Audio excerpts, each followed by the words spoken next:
महाराष्ट्र से दिल दहला देने वाली घटना सामने आई है। महाराष्ट्र में शनिवार रात भीषण हादसा हो गया। यहां बुल्डाना में नागपुर से पुणे जा रही एक बस हादसे का शिकार हो गई। जानकारी के मुताबिक जब बस समृद्धि महामार्ग एक्सप्रेसवे पर बुल्डाना के पास थी तभी बस पलट गई और इसके बाद उसमें भीषण आग लग गई है।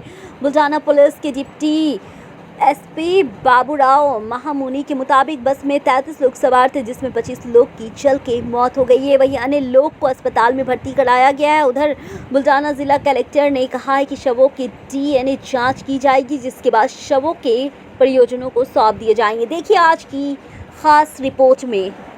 संसद का मानसून सत्र 20 जुलाई को शुरू होगा। संसदीय मामलों की कैबिनेट समिति ने सत्र की तारीखों पे मुहर लगा दी है। रक्षा मंत्री राजनाथ सिंह ने सीसीपीए की बैठक की अध्यक्षता की, जिसमें तारीख का फैसला हुआ है।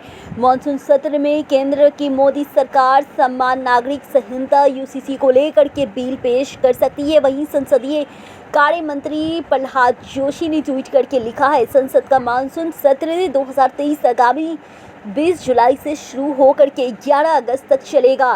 23 दिन तक चलने वाले सत्र में कुल 17 बैठक होगी। मैं सभी पार्टियों से सत्र के दौरान संसद के विधायी और अन्य कामकाज में रचनात्मक योगदान देने की अपील करता हूं। समान नागरिक संहिता पे प्रधानमंत्री नरेंद्र मोदी के बयान के बाद राजनीति अब शुरू हो गई है। इसी कड़ी में राज्यसभा सांसद कपिल सिब्बल ने आज कहा है कि सबसे पहले प्रधानमंत्री को देश को बताना चाहिए कि यूसीसी के लिए क्या प्रस्ताव है और वो किन मुद्दों पे एकरूपता चाहते हैं। देखिए आज की एक खास रिपोर्ट में। हमारा लगभग तैयार है, सबसे हम बात कर रहे हैं। इस तरीके से देखिए हम चीजों को। नहीं, पहले तो आप बताइए, प्रधानमंत्री जी देश को बताएं कि उनका प्रपोजल क्या है।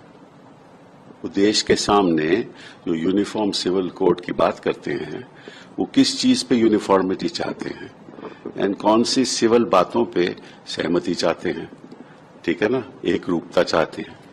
तो जब तक ये नहीं पता चलेगा तो जवाब कैसे होगा, डिबेट कैसे होगी। प्रधानमंत्री ने तो कह दिया कि हम इसको लागू करेंगे। क्या लागू करेंगे? अडॉप्शन लागू करेंगे, कस्टम्स खत्म कर देंगे, बताएं तो सही। बिना बताए बहस हो रही है और विपक्ष भी उस बहस में पड़ा जा रहा है। किस लिए? जब तक कोई प्रपोजल सामने नहीं आता तब तक बहस की शुरुआत कैसे हो। और अगर सुप्रीम कोर्ट ने कहा है कि यूसीसी लागू होना चाहिए, सुप्रीम कोर्ट ने ये तो नहीं कहा कि किन चीजों पे लागू होना चाहिए। ये तो कॉन्स्टिट्यूएंट असेंबली में ही कहा था कि लागू होना चाहिए, ठीक है ना। ये तो आर्टिकल 44 कॉन्स्टिट्यूशन का जो है उसमें भी लिखा है कि लागू होना चाहिए, प्रयास होना चाहिए कि सारे देश में लागू हो, यही लिखा है ना। बट क्या लागू हो, कौन सी चीज हो लागू हो, एक रूपता किस चीज पे हो, ये तो ना प्रधानमंत्री जी बताते हैं, शायद उनको बताया नहीं हुआ होगा कि किस चीज की बात हो रही है। तो उन्होंने अपने भाषण दे दिया और सारा देश उस पर बहस कर रहा है। हमें ये नहीं मालूम कि प्रपोजल क्या है। जहां तक उत्तराखंड की बात है, वो तो लागू हो ही नहीं सकता, क्योंकि जो आर्टिकल 44 वो कहता है कि प्रयास होना चाहिए कि सारे देश में यूनिफॉर्म सिविल कोड का प्रयास होना चाहिए। तो उत्तराखंड का जो यूनिफॉर्म सिविल कोड है वो तो सारे देश में लागू नहीं हो सकता ना, क्योंकि आपको मालूम है कि असेंबली की जो पावर्स हैं वो तो उत्तराखंड की बाउंड्री से सीमित है।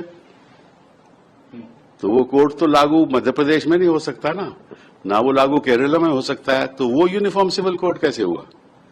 अब जिन चीजों पे लोगों को मालूम ही नहीं, कानून ही नहीं मालूम, सब्सटेंस क्या है यही नहीं मालूम, लेकिन हिंदुस्तान में चर्चा चल रही है।